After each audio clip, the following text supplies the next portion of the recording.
नमस्कार साथियों, स्वागत है आप सभी भावी शिक्षक साथियों का विनर्स परिवार में।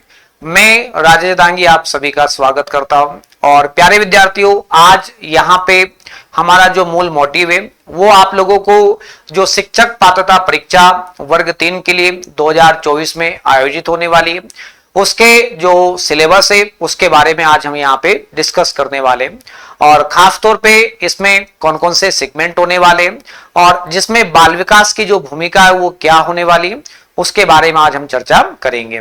तो आइए कंटिन्यू करते हैं। आप लोग सभी देखो, नेशनल एजुकेशन पॉलिसी 2020 के अनुसार अगर अब आपको शिक्षक बनना है तो चाहे वो केंद्र हो चाहे राज्य हो, तो पहले आपको पात्रता परीक्षा आपको क्वालिफाई करनी पड़ेगी, तभी आप लोग चयन परीक्षा में बैठ पाओगे। और पात्रता परीक्षा एक बार आपने क्वालिफाई कर ली तो आप जब भी क्या होगा चयन परीक्षा तब आप बैठ पाओगे। ठीक है, तो प्यारे विद्यार्थियों आइए कंटिन्यू करते हैं इसके बारे में। तो परीक्षा योजना और पाठ्यक्रम आखिर क्या होगा, तो इसमें टोटल 150 क्वेश्चंस आपको पूछे जाएंगे, कोई माइनस मार्किंग नहीं होगा। प्रत्येक एक प्रश्न आपका 1 अंक का होगा और total number of questions 150, total number भी 150 ही रहने वाले हैं। ये कैसे होंगे तो हम लोग कहेंगे एमसीक्यू बेस्ड होंगे और ऑनलाइन आपका एग्जाम कंडक्ट होगा।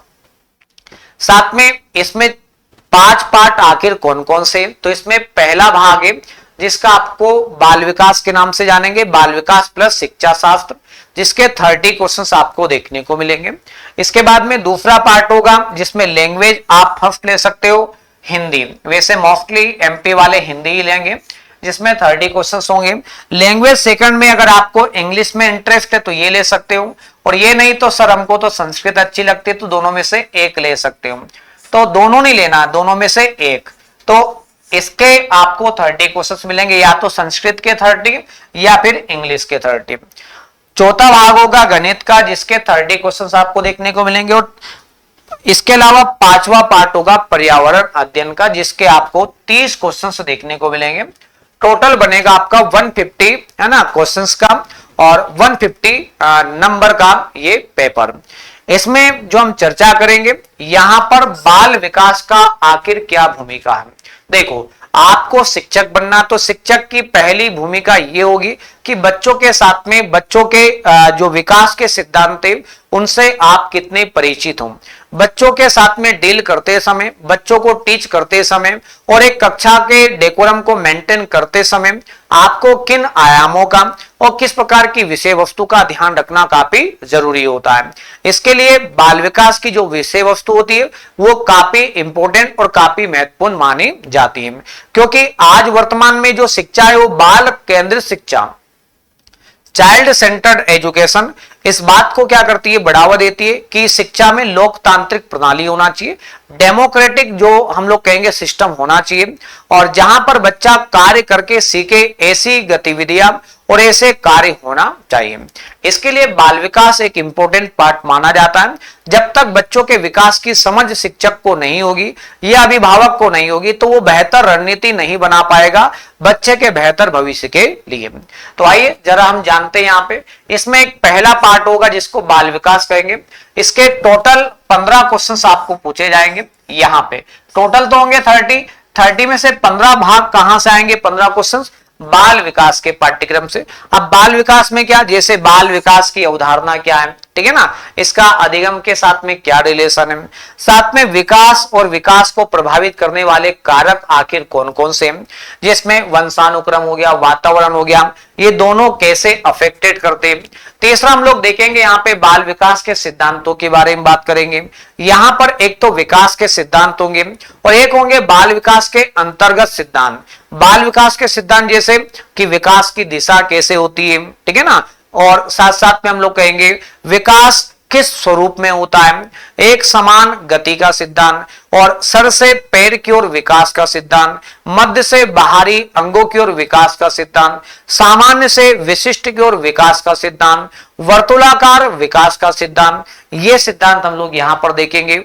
और इसके अलावा विकास के अंतर्गत भी कुछ सिद्धांत होते हैं, जैसे संज्ञानात्मक विकास का सिद्धांत, सामाजिक सांस्कृतिक संज्ञानात्मक सिद्धांत, ठीक है, नैतिक विकास सिद्धांत हो गया। ऐसे कई सिद्धांत जो हम लोग यहां पर देखने वाले हैं। साथ साथ में बालकों का मानसिक स्वास्थ्य और व्यवहार संबंधी आखिर कौन कौन सी समस्या होती है उनके बारे में चर्चा करेंगे।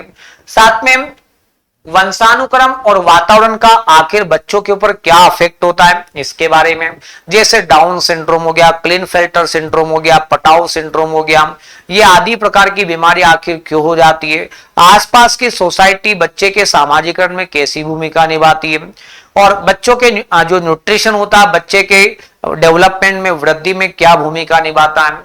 साथ में सामाजिकरण की प्रक्रिया के बारे में बात करेंगे, अर्थात माता पिता की भूमिका क्या होती है, आस पड़ोस की भूमिका क्या होती है, विद्यालय की भूमिका क्या होती है, ये सब आपके सामाजिकरण के पार्ट है। साथ में पियाजे, पावलोव, कोहलर और थॉर्नडाइक ये चार व्यक्तियों के नाम यहाँ पर विशेष तौर पे दिए गए। तो पियाजे के बारे में बात करेंगे, पावलोव के बारे में बात करेंगे, ठीक है ना। पावलोव ने जो क्लासिकल कंडीशनिंग प्रिंसिपल दिया था उसके बारे में चर्चा करेंगे। कोहलर नामक जो व्यक्ति है जिन्होंने अंतर्दृष्टि का सिद्धांत दिया था उसके बारे में चर्चा होगी।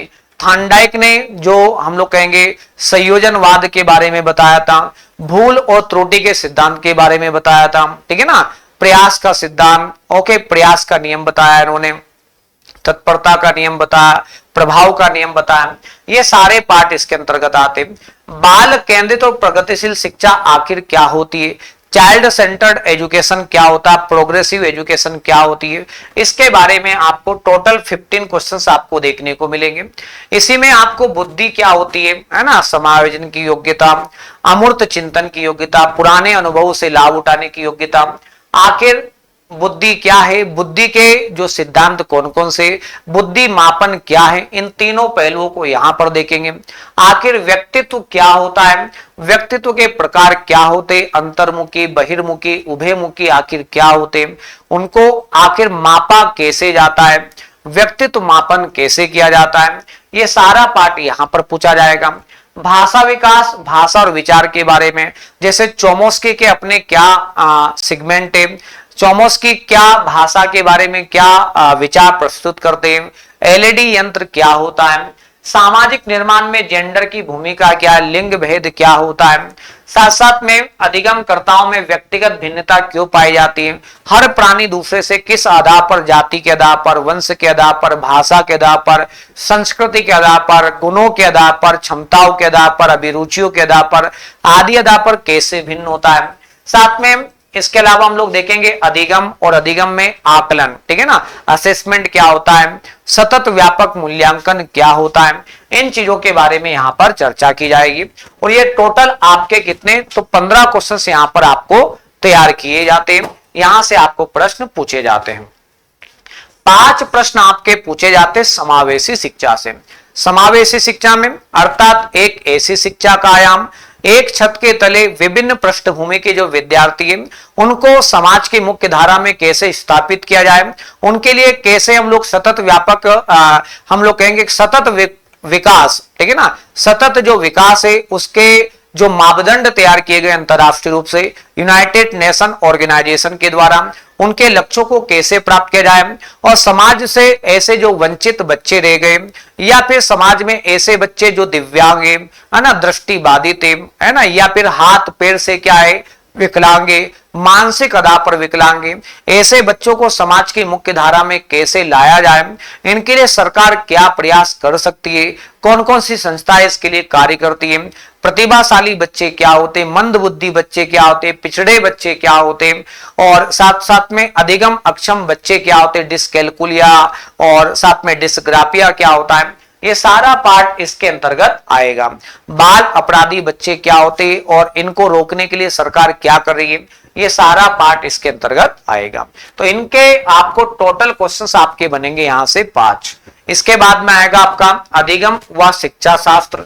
तो यहाँ पे अधिगम क्या होता, व्यवहारवादी जो लोग हैं अधिगम के बारे में क्या लिखते हैं, है ना, गेस्टाल्टवादी जो लोग हैं अधिगम के बारे में क्या लिखते हैं, और अल्बर्ट बांडुरा अधिगम के बारे में क्या लिखता है, इन सभी आयामों को हम लोग अधिगम के अंतर्गत देखेंगे। और बच्चे कैसे सोचते हैं, सीखते हैं, शाला प्रदर्शन में सफलता प्राप्त करने में क्या और कैसे असफल होते हैं, इनके पीछे का कारण क्या होता है, शिक्षण अधिगम की मूलभूत प्रक्रियाएं क्या होती है, शिक्षण सूत्र क्या होता है, अधिगम की जो रणनीतियां होती है, टीचिंग की रणनीतियां होती है वो क्या होती है, उसके बारे में चर्चा करेंगे। समस्या समाधानकर्ता और वैज्ञानिक अन्वेषक के रूप में बच्चे को कैसे हम लोग उभार करके लाए और कैसे बच्चे को आगामी भविष्य के लिए हम तैयार करें। साथ में प्यारे बच्चों, बच्चों में अधिगम की वैकल्पिक धारणाएं, बच्चों की त्रुटियों को अधिगम की प्रक्रिया में सार्थक कड़ी के रूप में समझना, है ना, और अधिगम को प्रभावित करने वाले कारक जैसे अवधान, अटेंशन क्या होता है, रुचि क्या होती है, इसके बारे में चर्चा करेंगे। साथ साथ में संज्ञान क्या होता है, संवेग क्या होता है, इसके बारे में चर्चा करेंगे। अभिप्रेरणा, मोटिवेशन और अधिगम का क्या संबंध, इसके बारे में चर्चा करेंगे। अधिगम में योगदान देने वाले व्यक्तिगत और पर्यावरणीय जो कारक होते हैं, है ना, ये कौन कौन से होते हैं, इसके बारे में चर्चा करेंगे। निर्देशन और परामर्श आखिर क्यों जरूरत पड़ती है और आखिर ये होता क्या है। बच्चे को उचित समय पे अगर उचित परामर्श नहीं मिल पाता है तो हम लोग कहेंगे, आपने एक पंक्ति सुनी होगी, अक्सर जो हुनर होता है सड़कों के ऊपर तमाशा करता है, और हम लोग कहेंगे कि किस्मत महलों में क्या करती है, राज करती है। तो हुनर हर व्यक्ति के पास में पाया जाता है, लेकिन उसको उचित समय पे निर्देशन मिलना, परामर्श मिलना बहुत जरूरी होता है। अभी क्षमता और उसका मापन कैसे किया जाता है, साथ साथ में स्मृति और विस्मृति आखिर क्या होता है। तो यहां से टोटल आपके 10 क्वेश्चंस आपको पूछे जाएंगे। कितने क्वेश्चंस? 10 प्रश्न आपको यहां पर पूछे जाएंगे, ठीक है। तो ऐसे टोटल 30 क्वेश्चंस बनेंगे। और इसके साथ साथ में अगर आपका बाल विकास बहुत अच्छा हो जाता है तो सभी विषय की क्या होती है, शिक्षा शास्त्र होती है। जैसे पर्यावरण का हो गया, गणित का हो गया, इंग्लिश का हो गया, हिंदी का हो गया।